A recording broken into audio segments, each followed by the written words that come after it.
Hello and welcome to your November the 7th World Press Review from Levant TV. Let's start by taking a look at today's front pages in the UK. The Independent dedicates its front page with a report on a breakthrough in genetics which will be able to help scientists engineer any part of the human genomes. It also features a picture of late Palestinian leader Yasser Arafat after new results showed that the level of polonium in his body was 18 times more than the usual.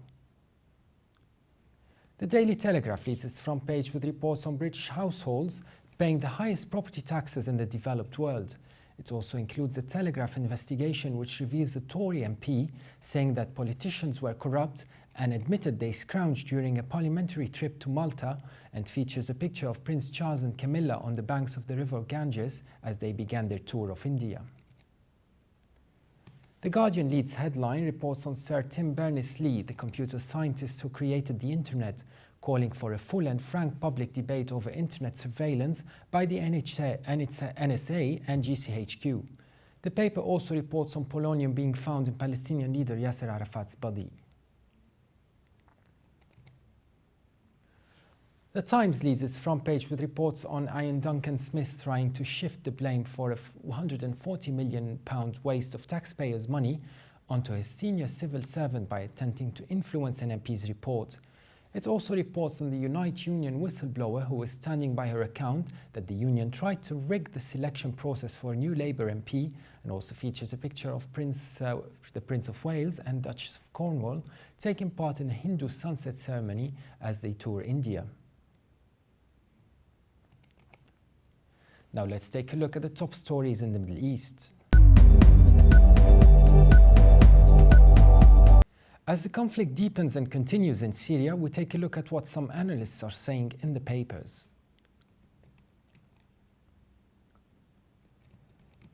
The Syria Times discusses the Syrian conflict in an editorial headlined, "Saudi monarchy is the mother of all terrorists," in which the paper claims that the outdated Saudi monarchy should look at their own state before interfering in Syria's affairs.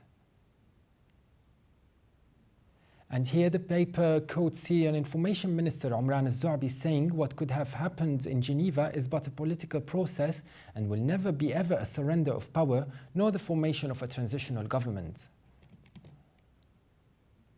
Zoabi tells the paper the Syrian government, as mandated by the majority of the Syrian people, is to participate in the Russia-US proposed Geneva II.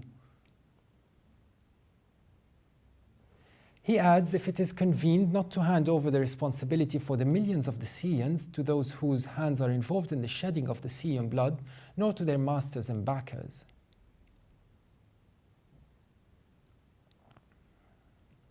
Zoabi explains whatever changes takes place in Syria is only taking place by Syrians themselves, including the national opposition and supporters of Syria as an independent, sovereign and integrated state. Syrians and only Syrians have the right to change their Syria to the better, not mercenaries, terrorists and cannibals.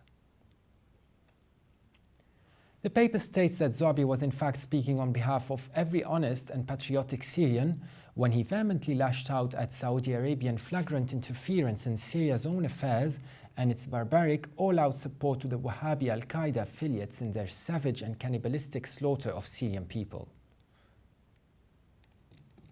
The article goes on to say the Saudi monarchy should work for the betterment of the life of the majority of its oppressed citizens and not for the worsening of Syrians' existence. And to conclude, the article says it is indeed high time that the Saudi monarchy stop the distortion of the true face of Islam as the religion of amity, tolerance and life, not of death and swords.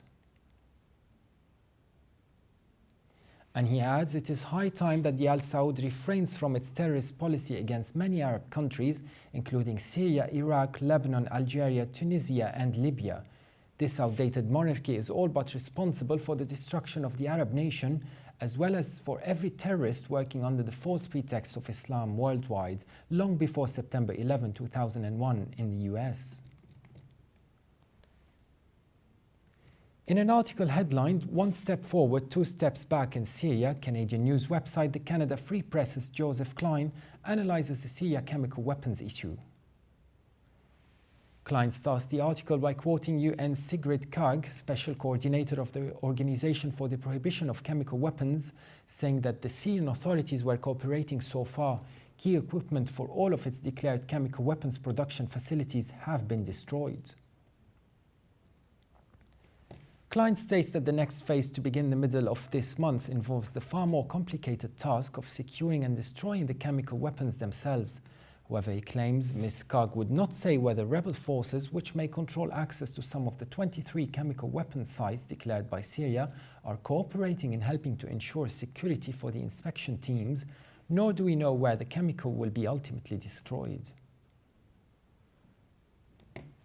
Klein goes on to say that Russia, which has pushed this whole initiative from the get-go, has apparently rejected the idea of having the chemicals shipped to Russia for destruction.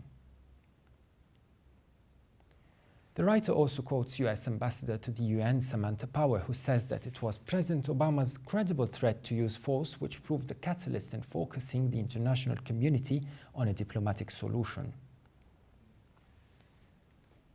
However, she adds President Obama was already pulling away from initiating because of lack of congressional support, was largely a sideshow that only served to demonstrate Obama's vacillation.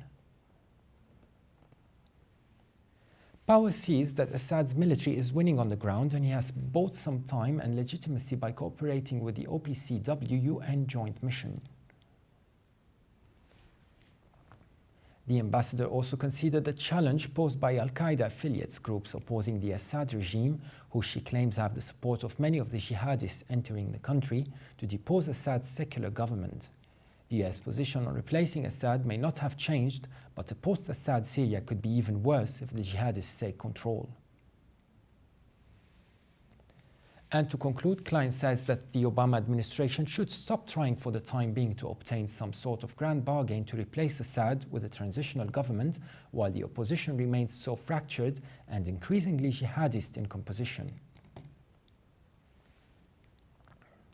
Her ads concentrate instead on the doables, elimination of the Syrian chemical weapons stockpiles and opening up access for the delivery of humanitarian relief to Syrian civilians caught in the crossfire of the war. Writing for the Lebanese newspaper Al-Akhbar, Sami Kleib also discusses in depth the Syrian crisis in an article headlined "Lines of the Game: Assad Compromise Not Yet Complete." The writer begins the article with referring to the UN envoy Lakhdar al-Ibrahimi, whom he claims did not utter a single word in Syria about the fate of President Bashar al-Assad. Kleib says that the meeting, unlike the one of the foreign ministry, was cordial. He entered the palace with a smile and did not ask the president whether he was going to run in the next presidential election. He knew the answer, so he only said, as Damascus would say, the people will decide. Kleib points out that at this point, the Syrian information minister was there to respond immediately, accusing Ibrahimi of deviating his mission. Kleib, however, believes there is something grander than Ibrahimi and deeper than even the conflict between the Syrian regime and the opposition and militants. The climate is changing in the entire region. We are witnessing the birth of new features and alliances. One only has to look at the Iranian-American dynamic to understand everything or begin to understand something major. Kleib maintains that the US Secretary of State John Kerry goes to Saudi Arabia to try to reassure the Saudis. More than ever, Riyadh senses the worrisome changes are afoot in the region.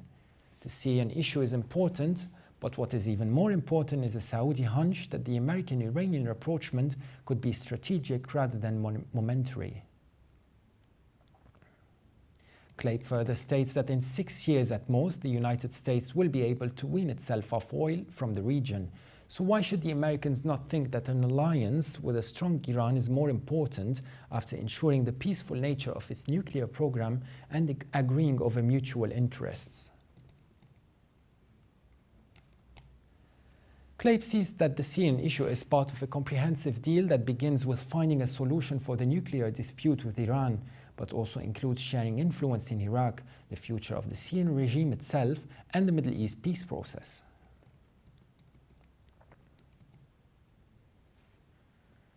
Claib refers to Robert Ford, the US ambassador to Syria, who said from that there would be no transitional process until the Syrian opposition puts forward proposals that the Russians and the international community can study to know who the alternative is. Claib believes that in clearer terms, Ford means that there is no alternative for the time being. And Claib wonders if the conflict in the region are signs of Iranian-Saudi tensions.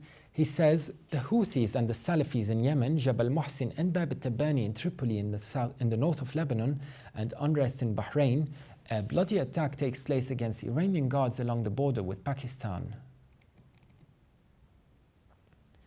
Adding, the fighting in Syria rages in all flashpoints. There are signs of an Iranian-Saudi conflict.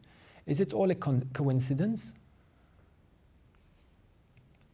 And to conclude, Claib believes in the upcoming phase, fighting terrorism will be a top priority, especially after dismantling Syria's chemical weapons. There seems to be no objection to the Syrian regime surviving as part of a comprehensive deal. This is no longer America's priority. Turn the page and move on. And Claib states that the page has not yet been completely turned. Iran's Revolutionary Guard wants to uphold death to America's Supreme Leader Ali Khamenei, stresses the difficulty of trusting the United States. Meanwhile, Washington is telling Israel, we have not yet reached an agreement with Iran. Claib adds that the Iranian oil minister criticizes Iraq. Support for Syrian militants continues, even if at a slower pace. Russia is attacking the opposition and its backers. We are therefore in the beginning of accords, but the road ahead will be long.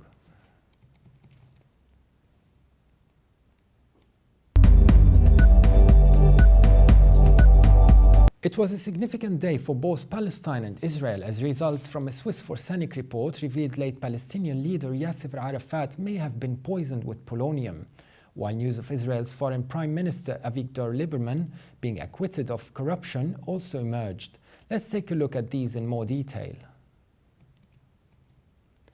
Al Monitor headline an article, Lieberman, Israel's bad cop returns, as it takes a look at the release of the former Israeli foreign minister Avigdor Lieberman and the effect this will have on the Israeli-Palestine peace talks. Writer Agiva Eldar says his acquaintance in the Palestinian Authority's Public Relations Department in Ramallah shed no tears when they heard about the court's decision to acquit former Foreign Minister Avigdor Lieberman. They have felt the absence of their neighbor's number one anti-diplomat and have longed for the days in which Lieberman, with his special knack, would scratch the flesh-toned powder that covered the Prime Minister's face whenever Benjamin Netanyahu mentioned the term permanent arrangement. Eldar adds, as a senior official in the Muqatta once told me, we can cut the cost of our own foreign minister. Lieberman does the job for us much better than Riyad al-Maliki. Eldar also says with Lieberman's acquittal, Israel once again has a salesman for whom the state's customers around the world refuse to even open their doors. Lieberman is officially a persona non grata in the neighboring Arab states of Egypt and Jordan. Eldar says the news of Lieberman's return to the foreign ministry came in the amidst of American efforts to breathe life into negotiations over the permanent arrangement being conducted by Israeli chief negotiator Tzipi Livni and Palestinian chief negotiator Saeb Erekat. He adds Lieberman has never hidden his opinion about the process a few weeks after the Bar Ilan speech in which Netanyahu raised the banner of a two-state solution. The fresh new foreign minister told reporters anyone who says that the two-state solution will put an end to conflict doesn't know what he's talking about or is being intentionally derisive. Eldar concludes that unfortunately for Netanyahu this is transparent and overworked, good cop, bad cop routine is starting to grate on the international community. Lieberman's return to the foreign ministry will not extricate Netanyahu from the need to choose between personal and political isolation at home and deepening Israeli isolation abroad. As Lieberman was acquitted of corruption charges, Palestine received results from a Swiss Forsenic report which reveals high levels of radioactive polonium in Yasser Arafat's body. The Washington Post asks, was Yasser Arafat killed by polonium positioning? Writer William Booth says on the evening of October 12, 2004, Yasser Arafat, the flamboyant, autocratic, inscrutable chairman of the Palestine Liberation Organization, sat down for dinner at the besieged compound in Ramallah in the West Bank, and so began one of the great medical mysteries in the modern Middle East. A month later, Arafat was dead in a French hospital. Booth asked, by natural causes, or was it a murder most foul? Theories have swirled in the past 9 years that Arafat was assassinated, perhaps poisoned by rivals, by his inner circle, by Israeli agents. Booth says a final 108-page report by a team of Swiss experts moderately supported the proposition that the death was the consequence of poisoning with polonium-210, a highly radioactive substance 250,000 times as toxic as cyanide. He quotes Arafat's wife Suha, who called her husband's death a real crime, a political assassination. She did not name any suspects, but if her husband truly was killed, there would be many. He had myriad enemies, not least the Israeli government. Booth says Arafat spent his life battling the Israelis, first as a guerrilla fighter and later as a statesman. His supporters revere him as a kind of founding father, and his portrait hangs on the wall of every Palestinian Authority functionary in the West Bank. Booth reports that Israeli officials have repeatedly denied that their government had anything to do with Arafat's death. Israeli Foreign Ministry spokesman Yigal Palmor said that the Swiss findings were more soap opera than science, calling them part of the ongoing battle between Arafat's widow and the Palestinian Authority. Bloomberg's columnist Jeffrey Goldberg takes a deeper look at the death of the Palestinian leader, asking who might have poisoned Yasser Arafat, as he looks back at the meeting with Ariel Sharon. Goldberg notes that although Arafat had many enemies in the Palestinian camp and was most notably unpopular with many Arab leaders, speculation about a culprit has naturally centered on Israel. Goldberg adds, Israeli anxiety about such accusations arising at a sensitive time in the negotiations within the Palestinian Authority is understandable, but the Israeli government should remember that it was the official policy of several past Israeli leaders to try and kill Arafat. Goldberg reveals, I had several conversations on the subject of assassinating Arafat with his principal Israeli nemesis Ariel Sharon, and today's report sent me back to a profile I wrote of Sharon that appeared 12 years ago in The New Yorker. The profile was published just as Sharon was running successfully for Prime Minister. The profile read, Sharon was blunt on the subject of Arafat. He's a murderer and a liar, he said. He's an enemy, he's a bitter enemy. Sharon has devoted a great deal of time and energy to Arafat. By Arafat's own count, Sharon has tried to have him killed 13 times. Mr. Sharon wouldn't fix on a number, but he said the opportunity had arisen repeatedly. Goldberg adds that once he described to me how Israel would have been better off had Arafat been killed by the Israeli army in 1982 invasion of Lebanon, an invasion that Sharon led.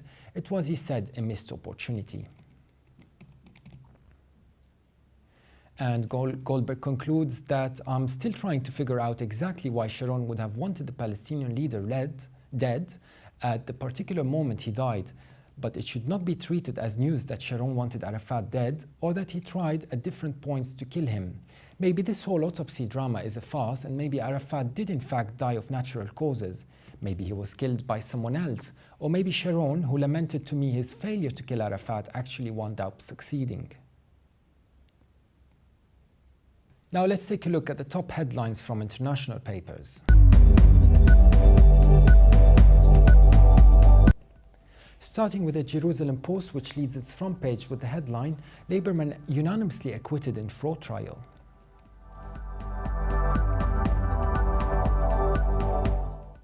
And UAE's Gulf News leads its front page about the UAE leader, headlined, We are the UAE, Mohammed says. And the Russian Moscow Times, which leads its paper with reports on newly elected Tajikistan President Emomali Rahmon.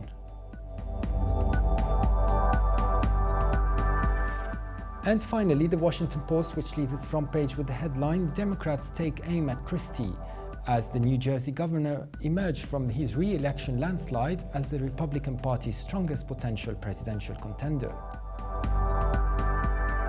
That was all for today, quite contradictory views indeed, so we leave you to do more reading and discover more. Thank you.